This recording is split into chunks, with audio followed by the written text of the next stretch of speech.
ಉತ್ತರ ಕರ್ನಾಟಕ ಹೋರಾಟ ಸಮಿತಿಯ ಸಂಕ್ಷಿಪ್ತ ಪರಿಚಯ.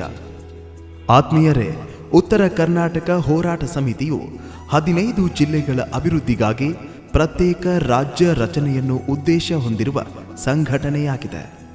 ಕಾನೂನಾತ್ಮಕ ಹೋರಾಟ ಮಾಡಲು ಈ ಸಂಘವನ್ನು ದಿನಾಂಕ 20/4/2016 ಉತ್ತರ ಕರ್ನಾಟಕದ ಮಧ್ಯಭಾಗದಲ್ಲಿರುವ ಬಾಗಲಕೋಟೆಯಲ್ಲಿ ನೋಂದಣಿ ಮಾಡಿಸಲಾಗಿದೆ.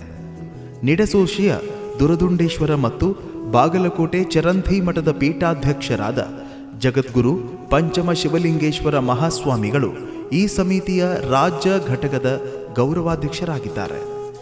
ಮಾಹಿತಿ ಹಕ್ಕು ಹೋರಾಟಗಾರ ಶ್ರೀಯುತ ಭೀಮಪ್ಪ ಗಡಾದ್ ಅವರು ರಾಜ್ಯಾಧ್ಯಕ್ಷರಾಗಿ ನೇತೃತ್ವ ವಹಿಸಿದ್ದು, ಪ್ರತ್ಯೇಕ ರಾಜ್ಯದ ಪ್ರತಿಪಾದಕ ನಾಗೇಶ್ ಗೋಲಶೆಟ್ಟಿಯವರು ಪ್ರಧಾನ ಕಾರ್ಯದರ್ಶಿಗಳಾಗಿ ಸಮಿತಿಯ ಸ್ಥಾಪನೆಯಲ್ಲಿ ಮುಖ್ಯ ಪಾತ್ರ ವಹಿಸಿದ್ದಾರೆ.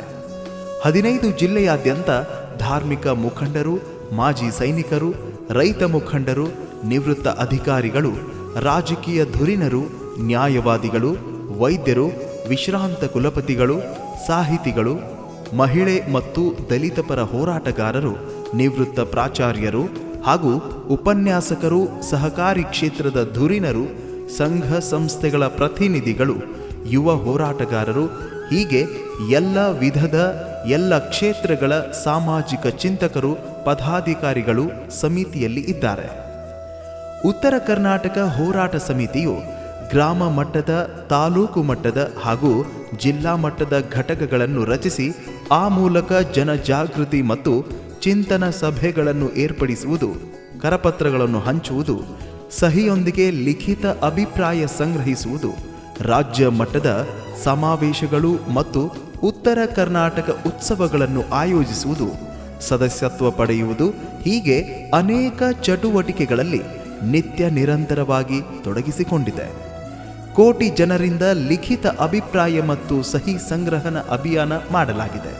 ಅವುಗಳ ಪೈಕಿ 89,43,521 ಜನರು, ಅಂದರೆ ಪ್ರತ್ಯೇಕ ರಾಜ್ಯಕ್ಕೆ ಬೆಂಬಲಿಸಿದ್ದು ಹೋರಾಟದ ಬಲ ಹೆಚ್ಚಿಸಿದೆ. ಈ ಅಭಿಯಾನವು ಮುಂದುವರೆದಿದೆ. ದಿನಾಂಕ 5/1/2024 ರಾಜ್ಯಪಾಲರಿಗೆ ಮತ್ತು ದಿನಾಂಕ 3/1/2025 ರಾಷ್ಟ್ರಪತಿಗಳಿಗೆ ಈ ಕುರಿತು ಮನವಿ ಸಲ್ಲಿಸಲಾಗಿದೆ. ಸಮಿತಿಯ ಉದ್ದೇಶ ಮತ್ತು ಚಟುವಟಿಕೆಗಳನ್ನು ಜನರಿಗೆ ಮುಟ್ಟಿಸಲು ಸಾಮಾಜಿಕ ಜಾಲತಾಣಗಳನ್ನು ಬಳಸಿಕೊಳ್ಳಲಾಗಿದೆ. ಸಮಗ್ರ ಮಾಹಿತಿ ಒದಗಿಸಲು www.uttarakarnatakaradya.com ವೆಬ್ಸೈಟ್ ರಚನೆ ಮಾಡಲಾಗಿದೆ ಹಾಗೂ ಉತ್ತರ ಕರ್ನಾಟಕ ಹೋರಾಟ ಸಮಿತಿಯ ಫೇಸ್ಬುಕ್ ಅಕೌಂಟ್ ಮತ್ತು ಯೂಟ್ಯೂಬ್ ಚಾನೆಲ್ಗಳನ್ನು ಈಗಾಗಲೇ ರಚಿಸಲಾಗಿದೆ. ವಿಡಿಯೋ, ಆಡಿಯೋ ಸಾಂಗ್, ಕತೆ ಮತ್ತು ಕಿರುಚಿತ್ರಗಳನ್ನು ನಿರ್ಮಿಸಿ ಜನಜಾಗೃತಿ ಮೂಡಿಸಲು ನಮ್ಮ ಉತ್ತರ ಕರ್ನಾಟಕದ ಕಲಾವಿದರು ವಿಶೇಷ ಪ್ರಯತ್ನ ಮಾಡಿದ್ದಾರೆ. ಉತ್ತರ ಕರ್ನಾಟಕ ಹೋರಾಟ ಸಮಿತಿಗೆ 1025 ಜನರು ಸದಸ್ಯತ್ವವನ್ನು ಪಡೆದುಕೊಂಡಿದ್ದಾರೆ.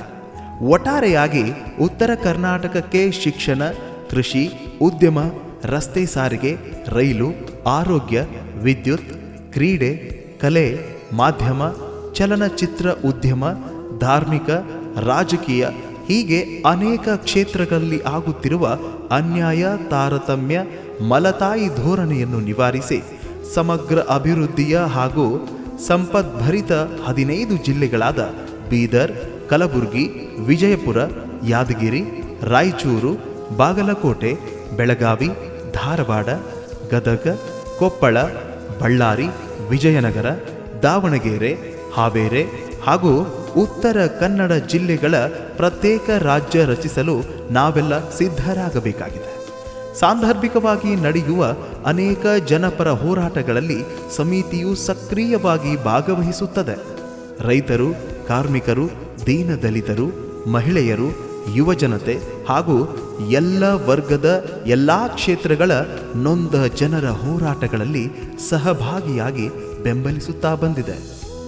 ಉತ್ತರ ಕರ್ನಾಟಕ ಪ್ರತ್ಯೇಕ ರಾಜ್ಯಕ್ಕಾಗಿ ನ್ಯಾಯವಾದಿ BD ಹಿರೇಮಠ್ ಅವರ ನೇತೃತ್ವದಲ್ಲಿ ಉಪವಾಸ ಸತ್ಯಾಗ್ರಹ, ನಾಗೇಶ್ ಗೋಲಶೆಟ್ಟಿ ಅವರ ನೇತೃತ್ವದಲ್ಲಿ ಆಮರಣ ಉಪವಾಸ, ಜನಪ್ರತಿನಿಧಿಗಳಿಗೆ ಪತ್ರ ಚಳುವಳಿ, ಉರುಳು ಸೇವೆ, ಅಡ್ವೇಶ್ ಇಟಗಿ ಇವರ ನೇತೃತ್ವದಲ್ಲಿ ಪಾದಯಾತ್ರೆ, ನೀಲೇಶ್ ಬನ್ನೂರು ನೇತೃತ್ವದಲ್ಲಿ ಬೈಕ್ ರ್ಯಾಲಿ, ಹೀಗೆ ಭಿನ್ನ ಭಿನ್ನ ಹೋರಾಟಗಳ ಮೂಲಕ ಸರ್ಕಾರಕ್ಕೆ ಎಚ್ಚರಿಕೆ ನೀಡಲಾಗಿದೆ. ಇತ್ತೀಚೆಗೆ ಉತ್ತರ ಕರ್ನಾಟಕ ಹೆಸರಿನ ಸುಮಾರು 35ಕ್ಕೂ ಹೆಚ್ಚು ಸಂಘಟನೆಗಳು ಹುಟ್ಟಿಕೊಂಡಿದ್ದು, ಅವುಗಳನ್ನು ಒಗ್ಗೂಡಿಸಲು ಉತ್ತರ ಕರ್ನಾಟಕ ಸಂಘ ಸಂಸ್ಥೆಗಳ ಒಕ್ಕೂಟವನ್ನು ರಚಿಸಲಾಗಿದೆ. ಯಾವ ಪಕ್ಷಗಳು ಉತ್ತರ ಕರ್ನಾಟಕ ಬಗ್ಗೆ ಲಕ್ಷ್ಯ ವಹಿಸದಿರುವುದರಿಂದ ಮತ್ತು ಪ್ರತ್ಯೇಕ ರಾಜ್ಯ ರಚನೆಗೆ ರಾಜಕೀಯ ಶಕ್ತಿಯ ಅವಶ್ಯವಿರುವುದರಿಂದ ಉತ್ತರ ಕರ್ನಾಟಕ ಪಕ್ಷ ಅಂದರೆ UKP ಎಂಬ ಪ್ರಾದೇಶಿಕ ಪಕ್ಷ ಸ್ಥಾಪಿಸಲು ಚಿಂತನೆ ನಡೆದಿದ್ದು, ಆ ಕುರಿತು 15 ಜಿಲ್ಲೆಗಳಾದ್ಯಂತ ಜನಾಭಿಪ್ರಾಯ ಸಂಗ್ರಹಿಸಲಾಗುತ್ತಿದೆ. ಉತ್ತರ ಕರ್ನಾಟಕ ಮುಳುಗಡೆ ಮತ್ತು ಪ್ರವಾಹ ಸಂತ್ರಸ್ತರ ಹಿತರಕ್ಷಣಾ ಸಮಿತಿಯ ಮೂಲಕ ಸಂತ್ರಸ್ತರ ಪರ ಹೋರಾಟವನ್ನು ಮಾಡಲಾಗುತ್ತಿದ್ದು, 2019ರ ಭೀಕರ ಪ್ರವಾಹ ಸಂದರ್ಭದಲ್ಲಿ ಸಂತ್ರಸ್ತರಿಗೆ ತಕ್ಷಣದ ಪರಿಹಾರ ಹಾಗೂ ಸರಿಯಾದ ಸಮೀಕ್ಷೆ ಮಾಡಿಸಿ ಪರಿಹಾರ ಕೊಡಿಸುವಲ್ಲಿ ಮತ್ತು ಅಗತ್ಯ ವಸ್ತುಗಳನ್ನು, ಆಹಾರವನ್ನು ವಿತರಿಸುವಲ್ಲಿ ಉತ್ತರ ಕರ್ನಾಟಕ ಹೋರಾಟ ಸಮಿತಿಯು ತುಂಬಾ ಶ್ರಮ ವಹಿಸಿದೆ. ನಿವೃತ್ತ IAS ಅಧಿಕಾರಿ ಡಾಕ್ಟರ್ SM ಜಾಮದಾರ್ ಅವರು ಬರೆದ ಉತ್ತರ ಕರ್ನಾಟಕ ಅನ್ಯಾಯ, ತಾರತಮ್ಯ ಹಾಗೂ ಮಲತಾಯಿ ಧೋರಣೆಗಳ ಕುರಿತು ಅಂಕಿ ಸಂಖ್ಯೆ ಮಾಹಿತಿ ಹೊಂದಿರುವ ತಾರತಮ್ಯ ಪುಸ್ತಕವನ್ನು ಮರು ಮುದ್ರಣ ಮಾಡಿ ಜನರಲ್ಲಿ ವೈಚಾರಿಕ ಪ್ರಜ್ಞೆ ಮೂಡಿಸುವಲ್ಲಿ ಉತ್ತರ ಕರ್ನಾಟಕ ಹೋರಾಟ ಸಮಿತಿ ಶ್ರಮಿಸಿದೆ. ಈ ಕಾರ್ಯಕ್ಕೆ ದಿವಂಗತ ಉಮೇಶ್ ಕತ್ತಿ ಅವರು ಧನ ಸಹಾಯ ಮಾಡಿದ್ದಾರೆ. ಉತ್ತರ ಕರ್ನಾಟಕ ವಿಷಯದ ಕುರಿತು ಭಾಷಣ ಸ್ಪರ್ಧೆ, ಪ್ರಬಂಧ ಸ್ಪರ್ಧೆ, ರಂಗೋಲಿ ಸ್ಪರ್ಧೆ, ರಸಪ್ರಶ್ನೆ ಸ್ಪರ್ಧೆ ಇಂತಹ ಅನೇಕ ಸ್ಪರ್ಧೆಗಳನ್ನು ಏರ್ಪಡಿಸಿ ವಿಜೇತರಿಗೆ ಬಹುಮಾನ ವಿತರಿಸಲಾಗುತ್ತಿದೆ. ಉತ್ತರ ಕರ್ನಾಟಕ ಭಾಗದ ಜನಸಾಮಾನ್ಯರಿಗೆ ಸರ್ಕಾರಿ ಸೇವೆಗಳ ಕುರಿತು ಮಾಹಿತಿ ಮತ್ತು ಸುಲಭ ಸೇವೆಯನ್ನು ಒದಗಿಸಲು ಉತ್ತರ ಕರ್ನಾಟಕ ಜನಸೇವಾ ಕೇಂದ್ರವನ್ನು ಸ್ಥಾಪಿಸಲಾಗಿದೆ. 2020ರಲ್ಲಿ ಮಹಾಮಾರಿ ಕರೋನಾ ರೋಗ ಆವರಿಸಿಕೊಂಡಾಗ ಸಮಿತಿ ವತಿಯಿಂದ ಹಾಗೂ ವಿವಿಧ ಸಂಘಟನೆಗಳ ಸಹಯೋಗದೊಂದಿಗೆ ಜಾಗೃತಿ ಅಭಿಯಾನ, ಮಾಸ್ಕ್ ಮತ್ತು ಸ್ಯಾನಿಟೈಸರ್ಗಳ ವಿತರಣೆ, ಆಹಾರ ಮತ್ತು ಅಗತ್ಯ ವಸ್ತುಗಳ ಕಿಟ್ ವಿತರಣೆ ಮಾಡಲಾಯಿತು.